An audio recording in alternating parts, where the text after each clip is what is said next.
Every shortcut has a side effect. I don't say that they are all bad. Some people who have a very hard time in their life and are suicidal, sometimes it's good to take a meditation to overcome that thing, but you shouldn't get used to that. Why do you think people struggle with resilience? People like their comfort zone. Everybody's looking for shortcuts in whatever situation they are in. If one possibility is to do something regularly for a month or 2 or 3, or they have a pill they can take every morning, 95% of the people will choose the pill. Sometimes we have limiting self-beliefs. Sometimes we need things that can shake us up. Sometimes we have to get to a really dark place before we can go to the light. My next guest, Benoit, who owns Endorphins Management, literally knows the ins and outs and fronts and back of everything related to these subjects. I think we are in a very strong male society in the Arab world. In Europe, you almost make no more difference. Is that good or bad? I think it's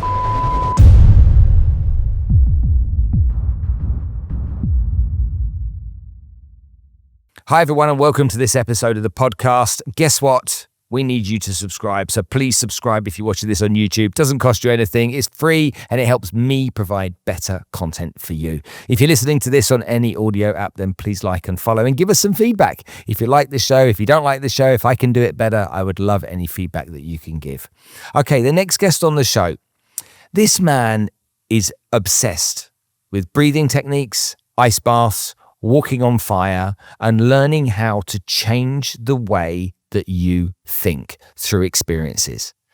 Sometimes we have limiting self-beliefs. Sometimes we need things that can shake us up. Sometimes we have to get to a really dark place before we can go to the light.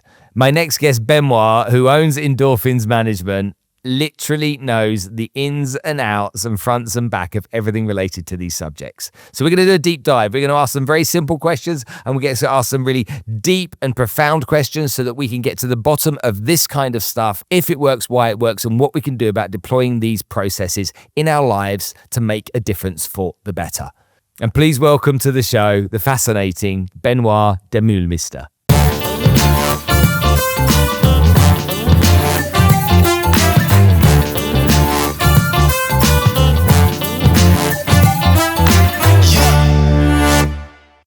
Benoit, welcome. Thank you.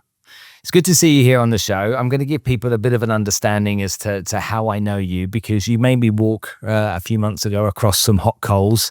And I know you comment on some of my posts because we share some similar views on getting up early and going out and doing some exercise and getting out of the city as well and going experience in other parts of Dubai.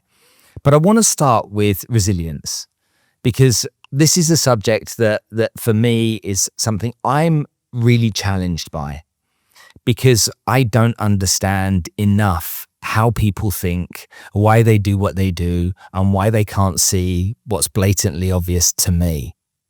So why do you think people struggle with resilience? People like their comfort zone. Everybody's looking for shortcuts in whatever their situation they are in. If one possibility is to do something regularly for a month or 2 or 3, or they have a pill they can take every morning, 95% of the people will choose the pill.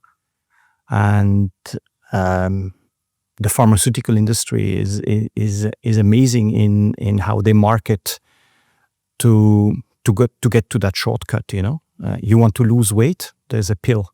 You want to feel happy, there is a pill. You have headache, there is a pill. And that's so much easier than work on yourself and find out what's wrong with you and how you can heal yourself. Because we have all these tools, but typically they need a little bit more of something, some discipline, some strength, some motivation, but it needs something. If you don't have that something, the pill is the solution. I agree. A lot of the time we talk about pharmaceutical companies in a very negative way, but I don't necessarily see it that way. We say these big conglomerates are making lots of money, they're bringing out a pill for everything, but they only sell pills to people that want to buy pills. And so they're creating a solution for clearly a need that the populace has. Absolutely. I mean, I grew up in Basel, which is one of the major centers of pharmaceuticals. We have Roche, we had Ciba-Geigy at that time, and Sandoz. Now it's Novartis. Half of my friends were somehow related to the pharmaceutical and biotech industry in Basel. So I know it too well. As you say, the people want these products, and the pharmaceutical industry is just creating something for their needs. So why shouldn't people take a shortcut if they can? Why shouldn't people, if there's a fast way to lose weight, take the shortcut? The bodybuilders put the testosterone or something inside, the steroids inside them to put the weight on. The cyclists, Lance Armstrong and his friends over the years have taken drugs to make them faster, quicker, last longer. Why shouldn't people, if there is a shortcut, take a shortcut? Because every shortcut has a side effect, or at least the ones I know. You take some weight losing injections these days, you know that it has side effects, that you lose a lot of muscle mass if you don't train, that if you gain back weight, it's going to be fat only. So you have to be very careful how you use them. And I don't say that they are all bad. Some people who have a very hard time in their life and are suicidal, sometimes it's good to take a meditation to overcome that thing, but you shouldn't get used to that. You know, if you have a headache every morning and you can go to work, maybe if you take some medication to go back to work in a normal way and find out what it is and then work on that. I'm not saying that is bad, but it's not the long-term solution. So if it's not the long-term solution, let's take something like weight loss drugs. Yeah. We now see the National Health in the UK offering these weight loss drugs for free to people in the UK. Now, is the weight loss drug the problem, or is obesity the problem? Well, I think it's one in one. You know, like you start with the wrong food, especially in England, where some people have tried to change the schooling system to get them right food. Jamie Oliver, I think he was big in that, and he revolutionized kind of what they would serve. I don't know if that is back or if it's still going on, but you have to take the problem at the root. You know, you need the people to exercise. I grew up in this little village in Switzerland. Okay, our snacks were apples and pears when they were available, or a piece of bread. But we didn't have those Snickers and Mars bars available. You're from Switzerland. They've got the best chocolate in the world. Surely you had some amazing Swiss chocolate. We export them, you know. But yeah, and you have to take the thing at the root.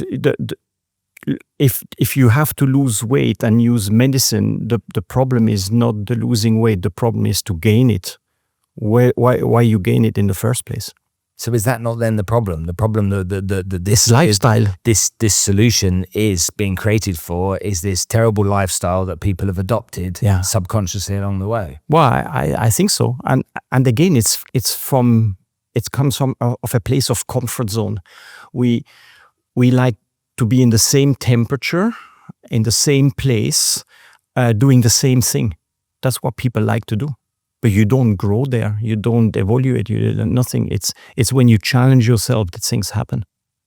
Do we call that the subconscious behavior more than the conscious behavior? Oh, totally. Yeah, absolutely. What do we need to know about you and your journey that has led you to this place, so people can understand why you feel what you do? I had a very boring life, kind of, you know, like the standard thing. My father was a banker.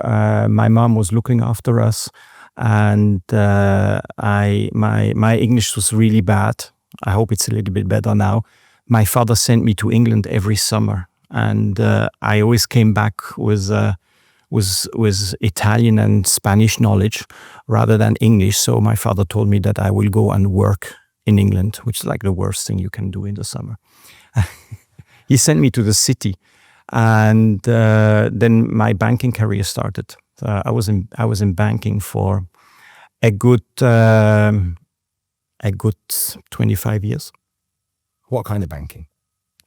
All companies who don't exist anymore. I started with Lehman Brothers, then Merrill Lynch, spent some time with UBS, and then they still exist, hardly.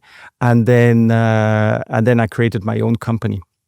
Selling my own company in 2004, the buyers asked me to open an office in Dubai. And I told them not to do that. It was 2004. For a Swiss coming in 2004 here, it was crazy. There was no office space. You couldn't find qualified people. Real estate prices changed like 20% in a month. That was too much for a Swiss. So I said, listen, I wouldn't do that. I was in private banking. My company was in independent asset management. So where you want stability and boring environment, that was quite the opposite. So they decided not to open. And I had some friends in different banks. They asked me to do some projects for them. So I helped build a few banks, departments in banks and so on for like 15 years. So then you came to Dubai? Yeah. 21 years now. And then doing headhunting, a lot to do with people. And then COVID hit. And I closed my office in Singapore, Hong Kong, and Dubai. And I didn't know what to do. Had just done my ice bath. My challenge for 2020, which I decided in 2019, was to see how much heat my body can take and how much cold my body can take. So in 2020, I run every week 1 hour in the desert, starting in January.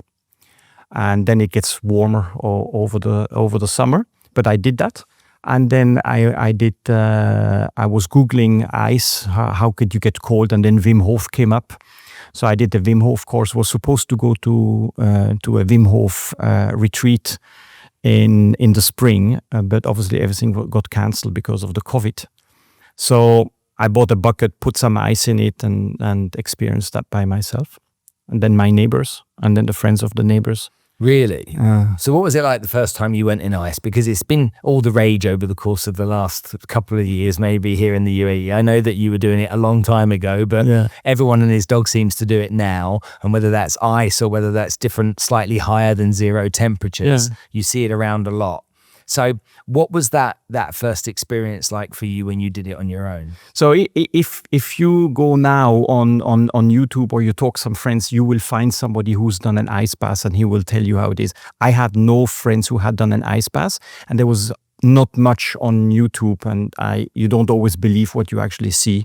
So doing the course online with Wim Hof, I learned that a good preparation is to put your hands in the ice for a couple of minutes. And it's so painful. I did it again and again. I thought I would get used to it. I think I did it 40 times. It was so painful. And when I went into the ice, it was nothing like the hands. It was actually quite nice. So I didn't have that shock or anything. So I liked it. So putting your hands in the ice 40 times over and over again, when you eventually climbed in and got in, that day you were like, this isn't as bad as my hands. No. It's about the expectations and reality. So my expectations is, if I can't put my hands for 2 minutes, how will I put my whole body? But the hands is actually the only part you don't put in the ice. You always protect them under your shoulders or under your knees, or you leave them out because it's painful. So some people even wear gloves. So I went into that and I expected like, wow, it's going to be horrible. And pretty much nothing happened. So that's really fascinating to me. So if anybody is going to go and get in a big bowl of ice like you've been doing now for some time, would your advice be put your hands in over and over again until you get comfortable? No, it's horrible. No, unless you want to suffer, but it's horrible, and it has not really any benefits either. If you want to have benefits with your hands, with the hands has no benefits. If you put your head in the ice, that has benefits. You get rid of anxiety, and you get very clear-headed very quickly. Just like 10 seconds. Just put your head, just dunk it for a few seconds. Yeah, this is something. If somebody has an anxiety attack, We have some people who have very high level of anxiety who come to us, and we tell them, did you ever have an anxiety attack? And they said, yeah, regularly. And said, you know that if you get an anxiety attack, instead of calling the ambulance or the hospital or whatever, just take a bowl, cold water, and put whatever you have in your freezer. If you don't have ice, just put the chicken and the peas, whatever. Just make it as cold as possible. Put your head in for 5 seconds. The attack stops right away. You have an instinct of, when you throw a baby in the water, they don't drown, because they have that instinct of stopping the breathing. And anxiety attacks have a lot to do with the flight-fight breathing, which exaggerates everything. So you just put that and nothing happens. So the two of these people came back and they said, I said, do you had anxiety attacks since? She said, no. I said, why? She said, the fact that I know that I have the solution at home, I think I don't get them anymore. So how mental. That fascinates me when you think about that. What other benefits are there to having an ice bath, apart from if you're hot, you get cold? Well, right now, 44 degrees, it's pretty cool to go on the ice, yeah. But no, the research, if you listen to Huberman, Gary Brecker, Wim Hof is a little bit biased, obviously, but what he has achieved, Wim Hof, by going into ice, and the people who have followed him, it's quite extraordinary in terms of their immune system, which is boosted, inflammation going down, stress level disappear, anxiety, asthma, which is also the nervous system, psoriasis, everything which you're not born with, you can reset with the ice. How does it cure psoriasis? It's because psoriasis is nervous system. You're not born with it. Asthma, you're not born with it. Asthma, as you probably know, has to do with hormonal change, air change, food change, stress change, all these effects. And it's never just one. It's typically a few. And then at 12, 15, 20, you get asthma. And it's related to all these, a combination of that. So if you listen to Joe Dispenza, who says, Annie, if you can get sick by yourself, you can probably heal by yourself. So just find the right stuff you need to go back. Joe Dispenza does it with meditation, but there are some shorter, quicker, natural ways to do that as well. Meditation, breathing, ice baths, hiking. So many things you can do to lower your stress, increase your immune system, ground your body with earth, and there's so many things you can do. Take me just back to that time again where we were talking about earlier, where you talk about you having your first ice bath. So you got your hands in there 40 times, you then get in it. And then you said, then my neighbors, and then my neighbors' neighbors, and so on, yeah? So you've had this ice bath. It's not as bad as you think because your hands have been in there. Do you do the ice bath yourself a few times before you tell everybody about it? Or do you get this experience where you're straight out of it the first time and you're like, guys, you got to come and see this. You got to try this. Tell me what happened. So I've learned that it's very good to do something on yourself before you do it with anybody else. And we can come to that later. But the people wanted to try. During COVID, everybody was like looking for things which what's going to happen? We didn't know, right? I mean, they tell you to stay at home. They tell you that you can't see anyone. I mean, they take a lot of reasons we live away from you. So people were quite open-minded to do new things. So I started with the ice, then we went into the breathing, and we were like a beautiful little compound of 12 houses with about 30 people living in these houses. And we did pizza nights, we did movie nights. We had actually a very good time during COVID. We're very lucky. I know some people struggled during that time. We didn't too much.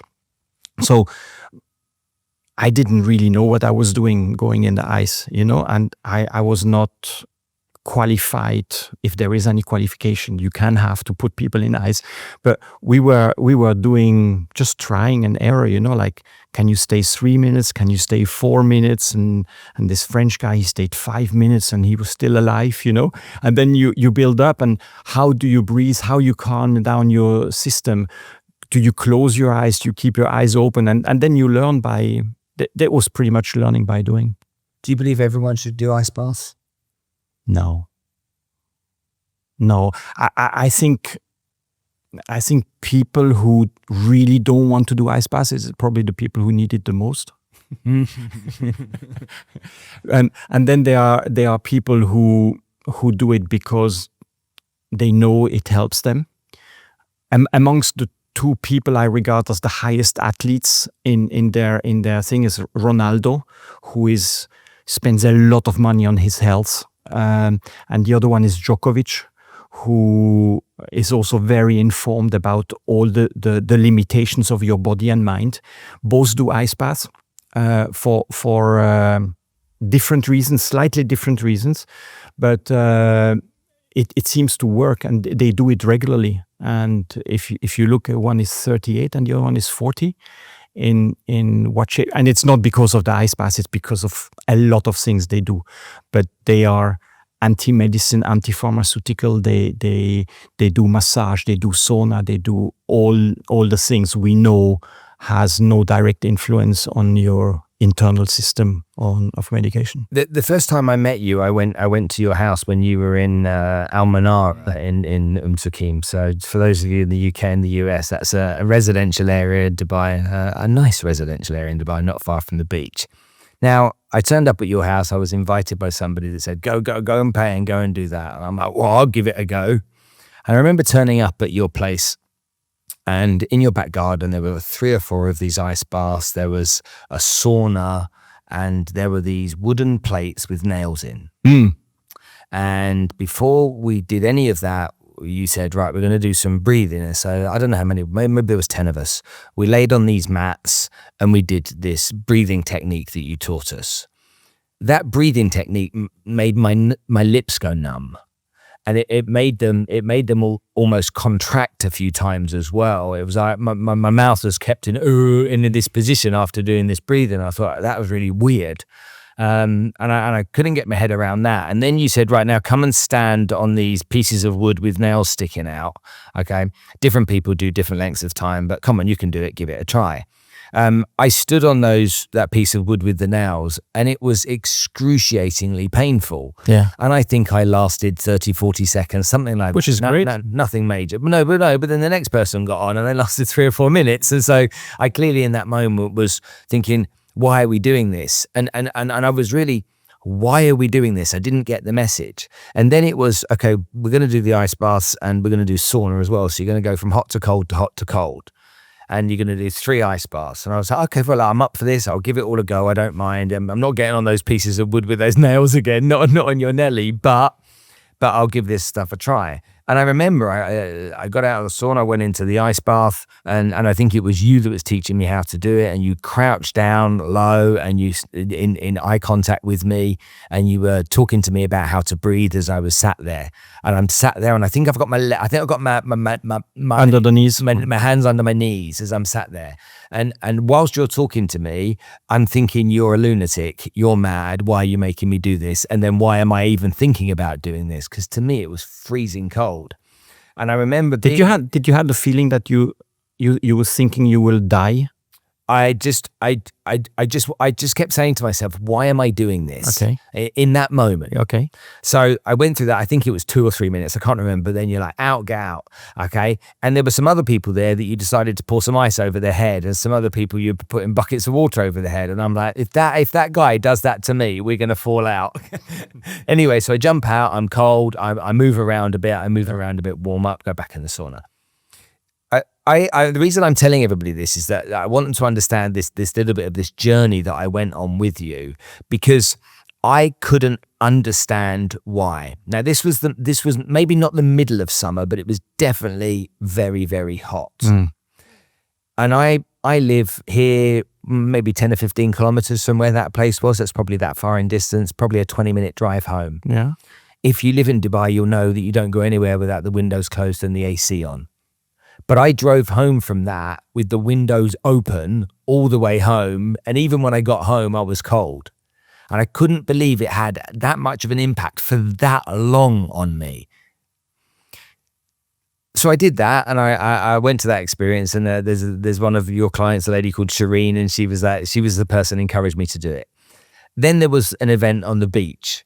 So one morning, come to the beach, and there was a group of different people. Somebody I knew, somebody had an elderly mother with them, and I forget what her name is now. But this lady must have been in her mid-60s, maybe in her 70s. I can't remember.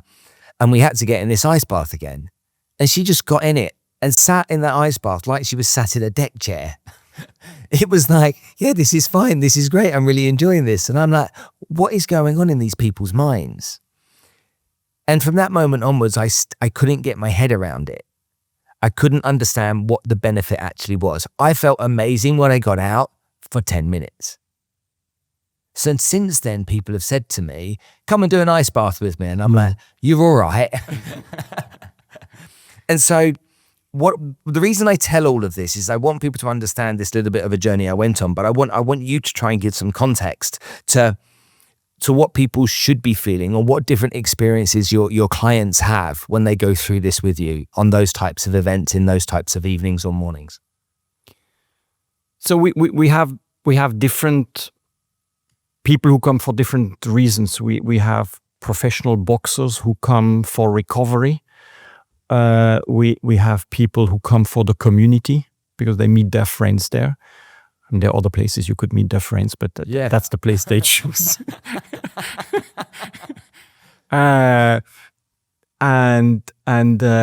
You have people who, and that's probably most of the people, they find peace in that moment.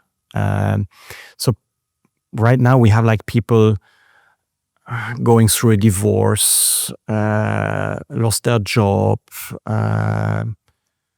some legal issues, stressful moments. And they said, like, I come there, and the breathing is probably the most changing thing we do. When you go there and the people come and they are all wired up, etc., you do 3, 4, 5 rounds of breathing, you feel already very different from that. You're calm, you're breathing normally, not from the shoulders, but from your belly.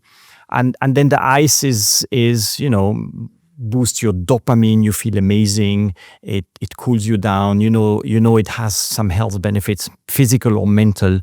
But I think different people come for different reasons. And to some people, it doesn't do anything. So why should you do it?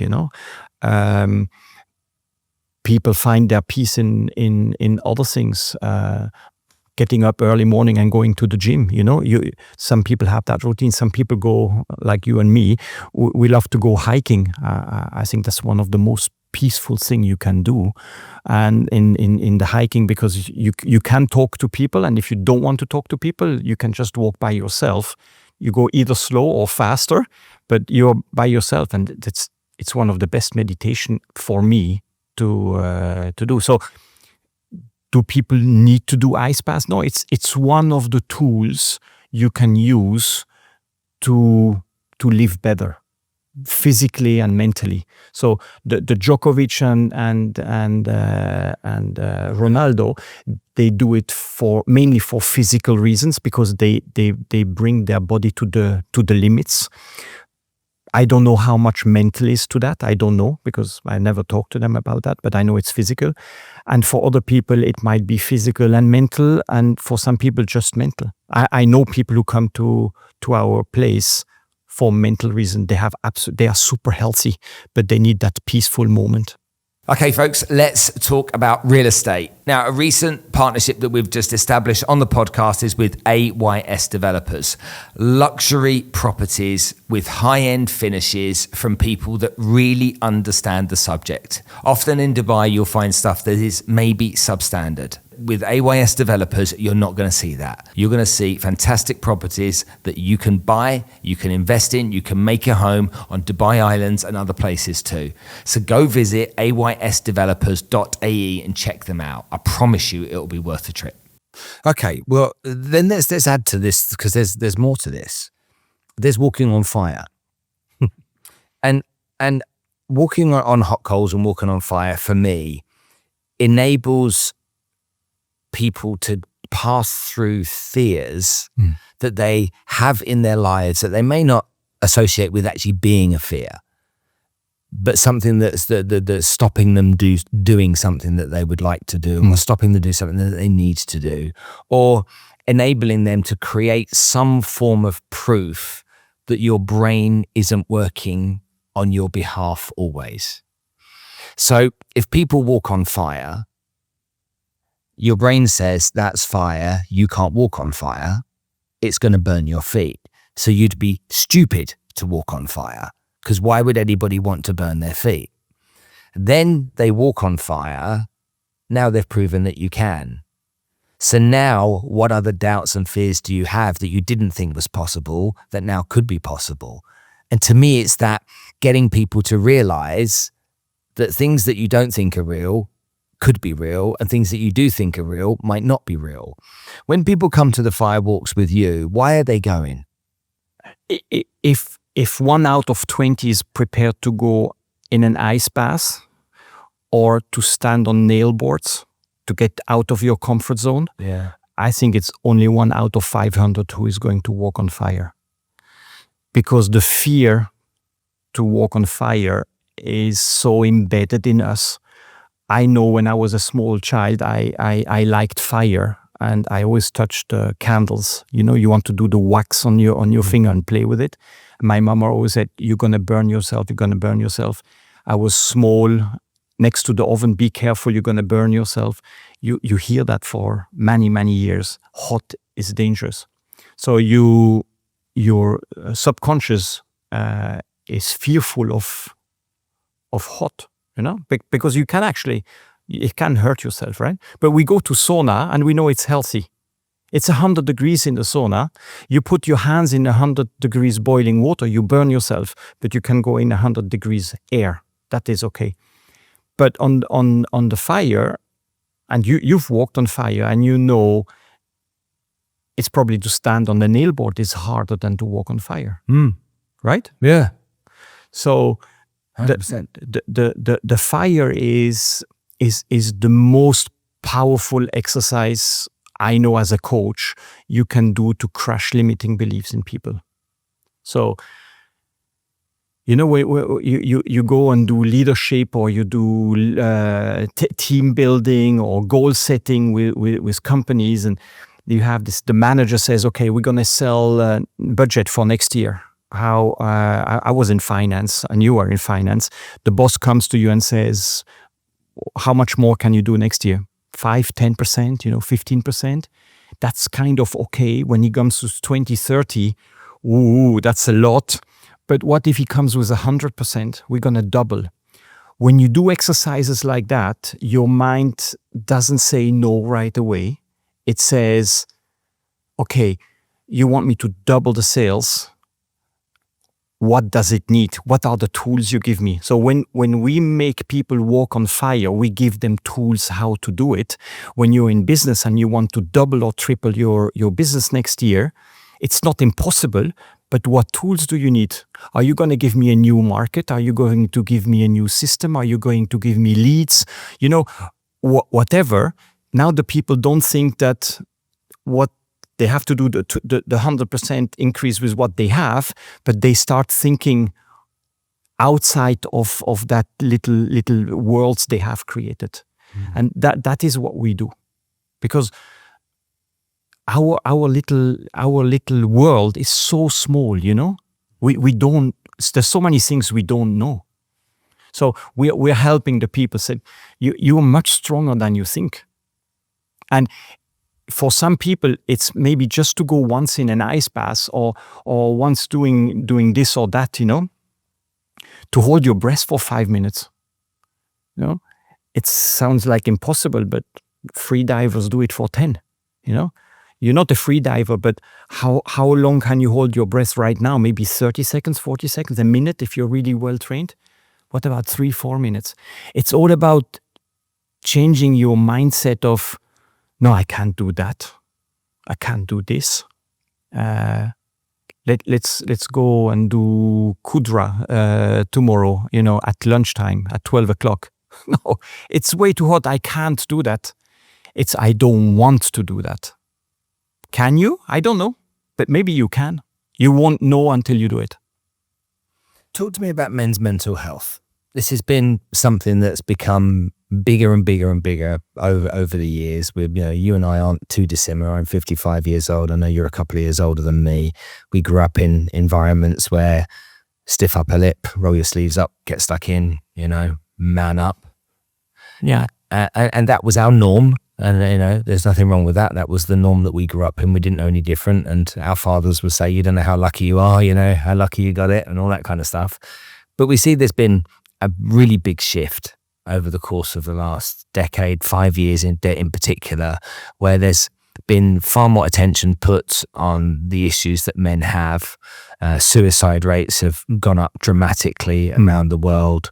In every country, the numbers are up, predominantly in the West, though. How does what you do help men? We have more women coming than men. Really? Yeah, that's one thing. I think men are scared to not be able to do that because they are men. They should be able to do because what we do looks all physical, but it's only 30% physical and 70% mental. So I think men are scared to come and not being able to do it. That's one of the things. But as you said, I think three of all the people who commit suicide, it's 3/4 men and 1/4 women. Yeah, 70%. It's some sizes. It's much higher men. 3 times more men than women.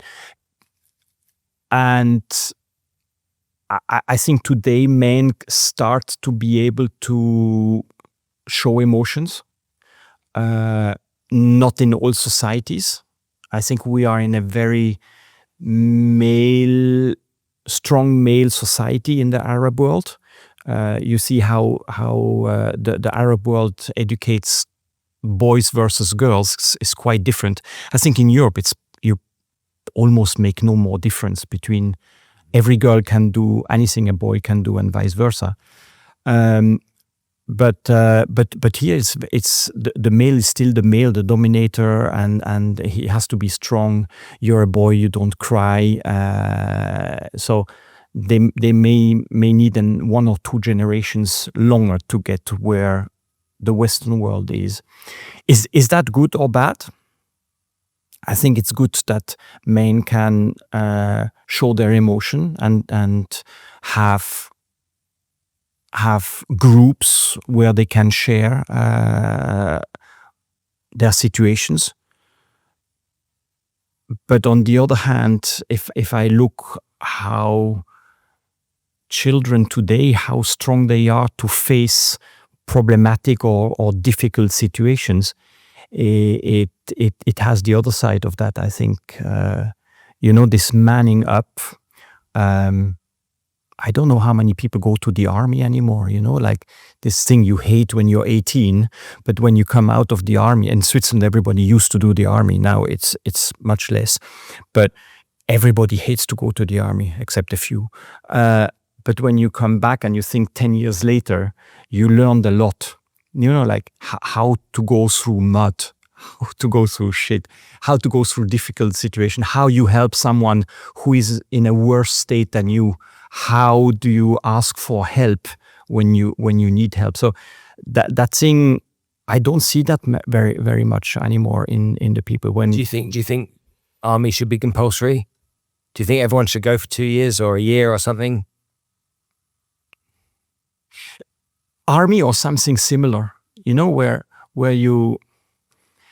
Belgium had a good system, and you had to do 1 year in the army, or you would go 2 years to Belgian Congo to do to do some work for a third world country as a teacher, as a doctor, whatever. You could choose that. But I think, to get away from home where mom is looking after you, to go and put up your sleeves and do things you're not naturally born to do. Have you seen big transformations from the work that you do with people when they come to an event? Like literally come to an event, experience it with you and come out the other side and there's been a really big transformation for that person? Yes, we see some people on the spot, and you've seen it on the firewalk. Some people they walk these 6 meters and they burst into tears. So something happened. I don't know if it's good or bad. I hope, and they. No, I mean, I hope they don't cry because of they burned their feet, but because of if emotional, and that's what they say. So I get messages a day or two after. I don't get messages from everyone. I normally check on people. Are they okay? Do you need any support or anything like that? But I get messages. I mean, that's why I do it. It's so fulfilling and gratifying to get people telling you, like, I didn't save my life, but you made a big difference. I feel like this now, whereby I was feeling like this before. So yeah, we do changes, and that's the great thing of what we do. It's quite the opposite of what I used to do in the banking. In the banking, you were just looking for yourself. It's how much revenues you are generating, how big the bonus is going to be. So the biggest I looked was the team, but we didn't really care about how much the company was doing. It was very small. And now this is the opposite. It's how much you can help people to live better. Talk to me about the tolerance of pain. Do you think that over the last few decades that people are less tolerant to pain compared to how they were 30, 40, 50 years ago? I can't prove that with statistics or anything like that, but you mentioned before that older lady going into the ice.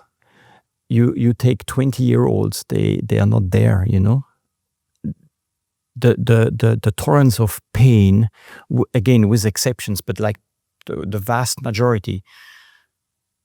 We're living in a country where what is the coldest here? Is it 0 in the desert in January? Yeah, coldest ever. To 50? 50 degrees Celsius, yeah. What's the temperature you spend 98% of your time in? 21 degrees. Right? And if it's under 20, you put a jumper on, and if it's over 25, you put the AC on, right? You always in that. So how does your body and your mind react when you're constantly in the same thing? Finds it tough to do anything outside of that, yeah. Anything, even to take a cold shower. Cold shower here is relative, right? But people can't take cold showers anymore. So the resilience is definitely it's leaving. How many people, you go to the gym every day? 50 years ago, how many people went to the gym every day? Gyms didn't exist. No, they weren't. You didn't exist. There was like maybe in the city, there was one gym, but people were doing physical work outside. Yeah, you're right. You were changing your tires on the car. Yeah. I was helping my dad change the tire, going from summer tire to winter tire. And it was fun. We don't do anything like that. You have machines for everything. So the physical activities has been reduced to going to the gym or doing 1 hour or 90 minutes of paddle, right? But golf, yeah. Or golf, but it's not like this natural environment of doing things. And you think that's creating a big problem? Well, I think we become a little bit of wussies, like everything is, oh, I can't do that. I was never done it. You don't even know if you can or not. On hikes, you take people with you on hikes. You learn so much about people on hikes. You actually know everything about people. If you do a tough hike, you know everything about them. Mm-hmm. If they are mourning, if they are tough, if they are a team player, are they going to help if they see somebody else? Do they care? Do they share their snacks, their water when there is no more? You know everything about people after a hike. Gosh, I'm starting to think about what you think about me after I came hiking with you. Well, I wish I was as fast as you, but Then leadership. When we think about leadership, how does what you do play into skills for leaders? Because I think that there are so many lessons to learn about people. And a lot of the time, I look at this in business, and you may have experienced the same. People get promoted if they do a good job doing what they're doing. And they get promoted into a new job, which is shit. They're either shit, but they don't know how to do. Yeah. And no one's going to train them how to do it. It's just assumed that they would assume that role. So I go from being a top financial advisor, and then you go into being a manager of financial advisors, which is a completely different skill altogether. Yeah. And then you then become a manager of managers of financial advisors. And so each of those promotions means that you've got to learn a whole new set of skills to be able to have impact on that group of people that you're now leading. And a lot of the time, leadership skills are, here's a book, read this, or there's a one-day course on leadership. Go sit in that auditorium and let that guy speak at you for the next 8 or 9 hours. And, don't forget to have some lunch and do a bit of networking while you're there too. Yeah. What does the work that you do with your business do to help train, develop, and create better leaders? I think if you want to be a good leader, you need to be open-minded. Leadership is, you don't have to have the skills. You need to be able to take the best out of the people you have around you. And the greatest leaders, they have better people around them than they are themselves. That's leadership. And I can bring you 2 examples of 2 groups of people who came and did an experience very briefly. A guy comes, he said, I'm coming with my team and do an ice bath. And they had a great time. And some people struggled and some people didn't.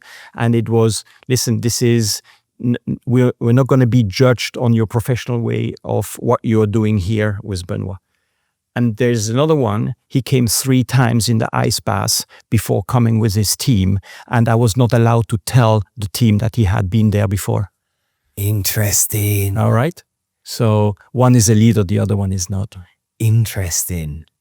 And so tell me what happened on both of those experiences, because that's really fascinating, because this is a real problem that exists. And I know people that would do that. Yeah, of course you do. Yeah. Of course you do. So the guy that brought his team together and they did it once, what was their experience?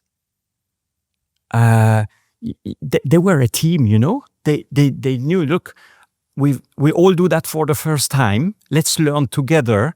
And they were sharing and helping each other. How do you feel? One goes first and the second one, and he's telling him, be careful with that. I had my hands out. It was burning, like that. While the other one was this I don't even want to talk about him because I'm going to say bad things. You have to. You don't have to mention names, but everyone watching wants to know. How could you even go through that? Maybe you go once to see how the environment is. Will my team fit in? The guy came 3 times to feel very comfortable. So he said, who wants to go first, etc. Nobody wanted. He said, I'm going first. This is very easy. So he put a barrier, a line on for the people who, if they don't achieve what he is, he's going to be better than them, Like he just wants to put that whole thing in place where he's going to look good. That's not team building, right? So how does that make you feel? I like the first group. It's also, I cannot refuse people. If people want to do these things, I just find it, you see so much about the people, how they prepare, how they come, and so we learn, and I like people. I like to see people, how they react to different situations. It's quite interesting. We know after an ice bath, if the person is going through a tough time, and they trust us so much when you are in that difficult situation. We have people, they come a second time, and the coach who coached them the first time is not there. They panic. Where is he? Because they connected to a level where it's like, wow, I cannot do an ice bath with the person. It's such a big thing that they did. Yeah. They created trust with that person. Yeah. They're just like, Which is not what we want, because we want teach the people to do it by themselves, So we when the person goes in the water, the guy actually leaves, the coach, and then they sing and no, I'm here, So we want the people to be independent. They should be able to do it by themselves. Let's circle back to breathing lastly. Okay. I went hiking with you and we got to the top of the mountain and you did some breathing. Okay. And a lot of people that I know that are into the deep breath, Wim Hof type of breath work speak so well of it. They believe it's really important to what they do. And most people that do it, if not every day, very regularly. Mm-hmm. First of all, do you practice what you preach? Is breathwork a big part of how you live your life? I do breathing every day. I do different breathing. I do Sufi breathing, psychedelic breathing, Wim Hof breathing. I started that 5 years ago, and then about a year ago, Brecca said he would miss a plane, a meeting, a meal, a deal, but he will never miss his breathing. So he says I do more than what he says is necessary to do. So there is now evidence that it actually does something to you. It did something to me. So yeah, breathing is something I do every day. And what is the real difference that doing this type of breathing creates for people? Because I think that on the surface of it, it all looks very interesting. But if people started breathing, they came to you and they said, right, I want to learn about breathing. Okay, I'm going to come to you every day for the next 4 weeks.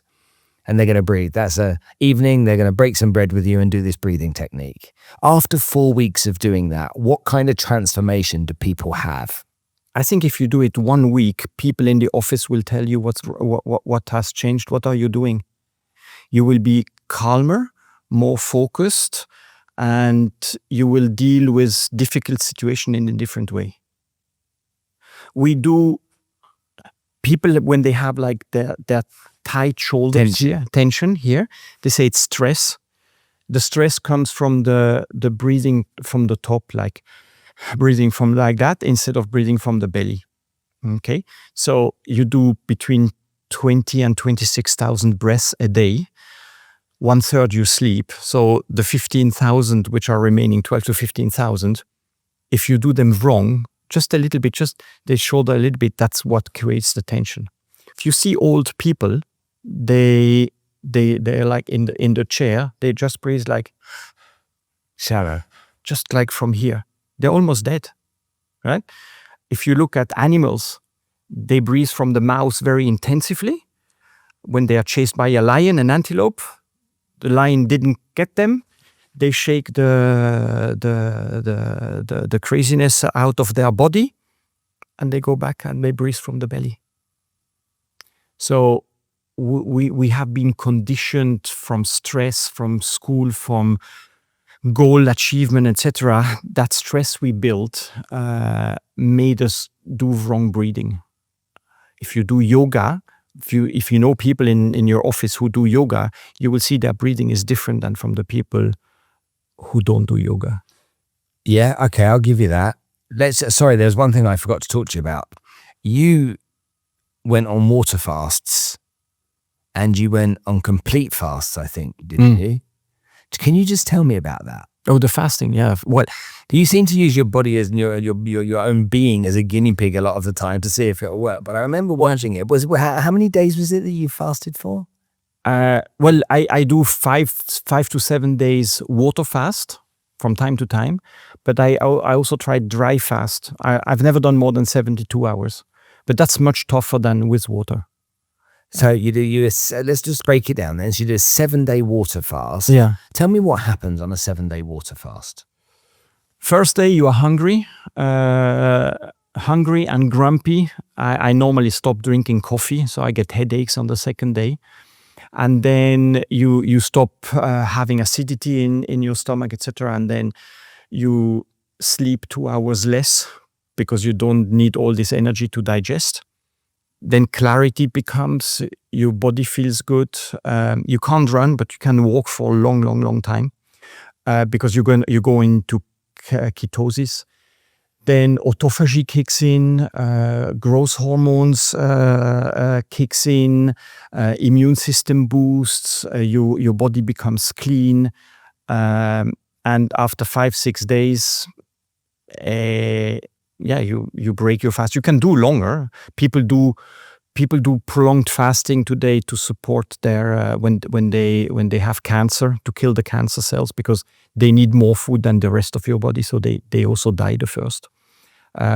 Fasting is amazing. You fast in all religion.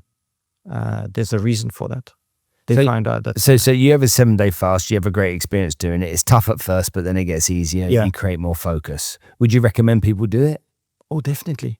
There's so much evidence. You go on YouTube, you look to Dr. Erickson, Dr. Berg, so many. They will show you what a 72-hour fast does, 100 hours, 1 week, 1 month, what your body is going to go through. Fasting is probably the best food you can have. Fasting is probably the best food you can have. Interesting. And you lose weight as well. So I suppose there's a benefit there. Yeah. So people who are already skinny and have low percentage of fat, they have to be careful with that. So that might not be ideal for them. But if you are like me, a little bit chubby, overweight, whatever, that's an extra benefit. But I'm not doing it for that. I'm really doing it for all the other reasons I just mentioned. And so then when you did that, then you did the dry fast for 72 hours, which was completely different as an experience, I'm assuming. Yeah. How did that feel? How did it go? First time I did it, my girlfriend said that I'm crazy, that I should have a doctor next to me and a psychologist, because this cannot be good. She was doing her nutrition course. You should eat 5 times a day. You're doing exactly the opposite. You should drink 3 liters of water every day. We're in a hot country. So I did that, and when I finished, she said, I want to join next time you do it. This is how powerful the change was in 72 hours. Amazing. Your skin becomes soft. You just look healthy in 3 days.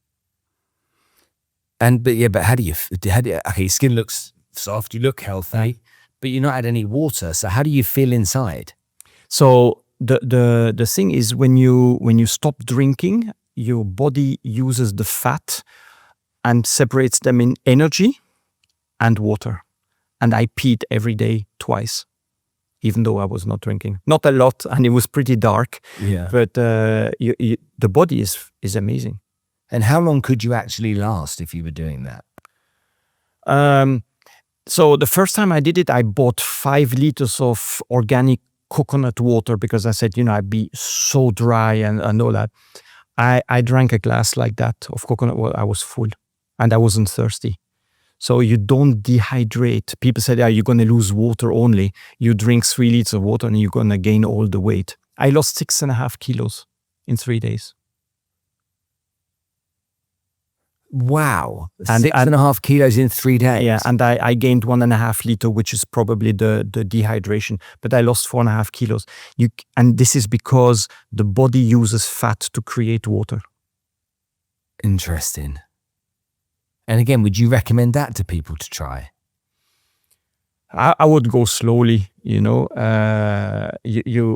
have to see what you're able to do. People have maybe they have other conditions, they are diabetes, they have low blood pressure. So you have to be careful with that because the dry fast is quite extreme. So if people normally on the disclaimer they say you should visit a doctor to get his. No doctor will tell you to do fast in the first place, but we know it's healthy. So you need to test, I think, by yourself. You do 1 day dry fast. Here they do in the summer, they do 14, 15 hours dry fast. You go to bed and then you wake up in the morning, you have done 24 hours and then you see how you feel. Yeah. But those things, the water fast is something you can do quite prolonged, I think, without you will feel if something's wrong. If people want to come as individuals or as a group and come and work through a session with you, okay, tell me what they would experience. What are the types of packages that you offer so that people can come along? And so is it you can do everything, or do you separate them out? Say come do a firewalk, or come do breathing, or come do ice baths. Tell me so that everyone understands if they approach you what they're going to get. Well, we do different things. You can just come. Breathing is always inside because the breathing is the most important thing, I believe. And on most sessions, you have the opportunity or possibility to go on those your favorite nail board, and then some are with ice baths and sauna, and others are firewalk. Those are different experiences. I think at the end of this year, we're probably going to launch like the most transformational day in the Middle East, where we'll start with the ice bath in the morning and finish with the firewalk in the evening, and we'll do a lot of crazy stuff in between. So this is going to be pretty much everything under one day, a day you will never forget.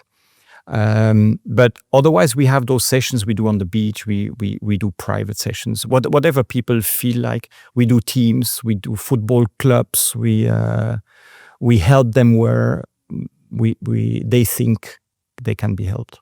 Interesting. And you've been doing it for 5 years now. Yep. So you go from working for a private bank and then you go and do this. That's a transformation on its own, isn't it? It is.